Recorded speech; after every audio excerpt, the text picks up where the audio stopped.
Brooke, what did you see from Rodgers at this first full day of camp? Laura, that was Patrick Queen that picked off Aaron Rodgers on his first throw of his first ever team period as a Pittsburgh Steeler. And the two things I noticed about that were, one, the reaction of the crowd. There were a couple thousand people here, and there was a collective, ooh.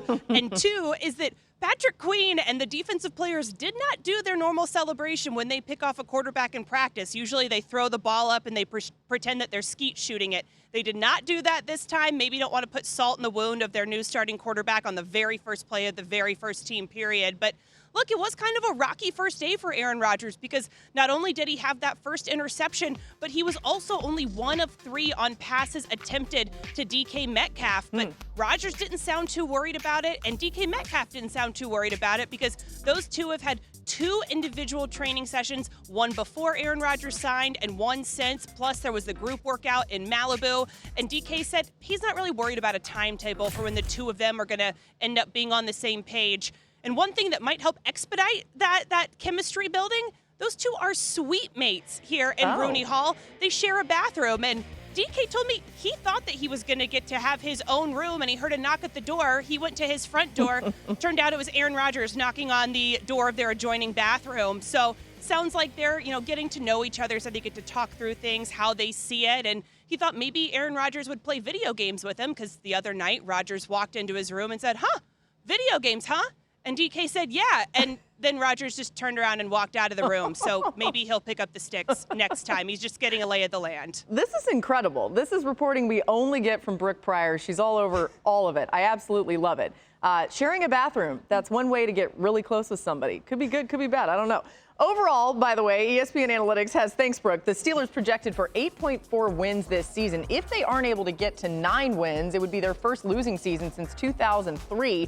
They have a 40% chance to make the playoffs. Pittsburgh seeking their first playoff win since 2016, and they have just a 16% chance to win the AFC North, which they haven't done since 2020. We're going to stay in that division. This is a large reason why it's difficult potentially if you look at the Steelers forecast. The Ravens defense drastically improved throughout last season.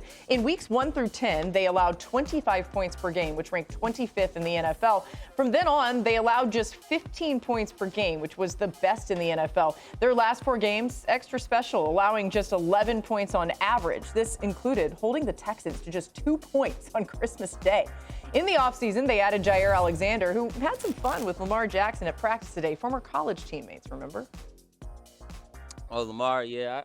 Yeah, he threw a back shoulder. He tried to throw a back shoulder on me with D-Hop, so, I had to give him a little jazz about that. I said, come on, man. I know it's my first day, but, man, it's still me. You know what I'm saying? It's still me. So, but, it's always fun, man. We can joke like that. I don't even know what that exactly meant, but I love it. D-Wood, what do you expect from this Ravens defense? To be very multiple, to run a lot of simulated pressure. And what we saw from the Baltimore Ravens defense last year, when they moved Kyle Hamilton back to the kind of center field position, that's when they really started to stabilize the secondary, because the secondary was a real big problem for the Baltimore Ravens. Now you go out in the first round, you add Malachi Starks, a rangy playmaking type of safety out of the University of Georgia. And what you can do with both of those guys is now you can really mix things up. The disguises and the coverages on the back end, that'll make Baltimore even that much harder to decipher if you're an opposing offense. I think this will be one of the best defenses in the NFL, flat out. When you look at the rankings over the course of the season, they're super misleading. Damian, you alluded to this, Laura as well. In the second half of the season, after they made the safety change we talked about, they were first in EPA per play, first in success rate, first in points per game. And they addressed what I honestly will say was their biggest weakness, which was cornerback position opposite Nate Wiggins. Brandon Stevens out, Jair Alexander in. Even if he's not healthy, you have Awuzie there, so you have some depth.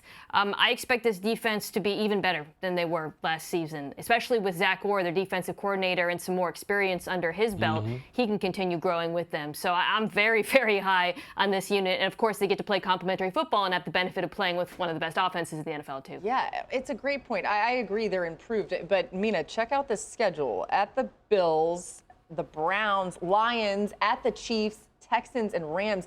That's how they start off. That defense started slow last year. They got to be really good out the gates, right?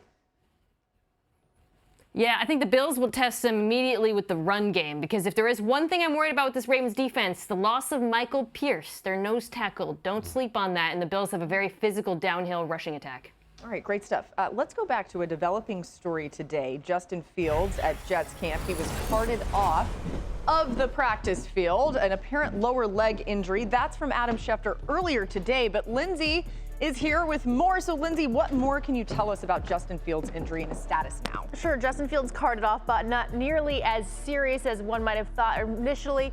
It is a dislocated right toe for Justin Fields. He's going to be day-to-day, likely will miss a little bit of time in training camp, but they fully anticipate that he'll be ready to go week 1. So that, like Rich Cimini said today earlier, the front seat of the cart was a big sign that it wasn't as serious as maybe it initially looked, but he was stepped on. That toe is dislocated, so day-to-day situation for Justin Fields. Well, keep an eye on it. Listen, I'm relieved for Jets fans and for Justin Fields. It doesn't seem to be super serious, but as we talked about, the run game going to be huge in that offense. Fields also known for his legs. His 10 touchdowns on scrambled since 2021 are the second most in the NFL behind Josh Allen. You hope that toe doesn't hold him back. Our talk Cowboys here on NFL Live. The story has been the talks around Micah Parsons' contract, the back and forth between Jerry Jones and Micah. But what about the offense? Some of the changes Brian Schottenheimer wants to implement. Here he is with more. Really good linebackers and really good defenses that communicate well, there's tells. So when you shift or change the picture or you motion, it helps disguise that a little bit. And then, of course, when you're using your motions, they're very different.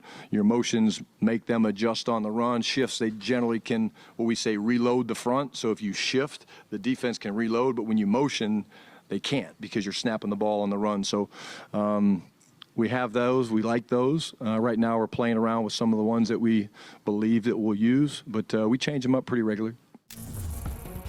We love to hear it because using motion was not the Cowboys' specialty last season. They used motion on 55% of their plays, which was the 18th highest rate in the NFL. They had 16 touchdowns when using motion, which was tied for the 5th fewest, and they ranked bottom 10 in yards per play. Dak Prescott threw 5 touchdowns, 4 interceptions when the Cowboys used motion last season. So we'll look to improve on that. But Damian, just how different do you expect this Cowboys offense to look with Schottenheimer now in charge? It's worth remembering he was on the staff before, but just didn't have this level of control. Right? Yeah, he was actually my former offensive coordinator when I was with the New York Jets. And the one thing we did a ton of was shifts, motions, and things that Brian Schottenheimer did. That's going to be a departure from Mike McCarthy, who preferred more of kind of static type of formations. And so what like what Shotty talked about here, what that does is force communication with the defense and ultimately puts your guys in better leverage points. And so I think we're going to see a lot of shifts, a lot of motions, a lot of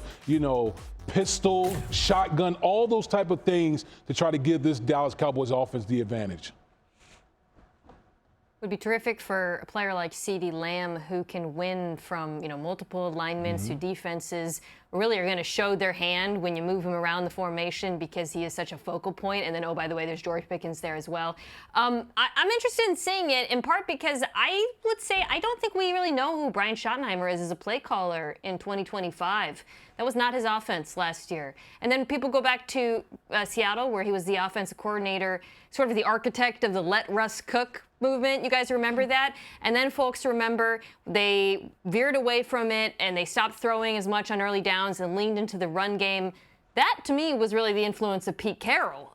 So who, like Schottenheimer, is how pass-heavy he wants to be. I think that remains to be seen.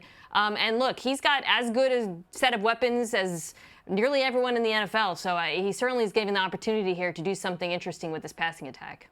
Damian already hit on it, but Dak Prescott over the offseason, really after the OTA program, expressed a lot of optimism and excitement about this because he says it really provides his playmakers the ability to get open in space, which we see a lot of faster offenses doing these days. And then going into the Cowboys training camp, this also was really apparent to me. A year ago at this time, this offense looked like a mess, and it was very clear that the Cowboys weren't going to actually achieve what they wanted to. And I know they were without CeeDee Lamb.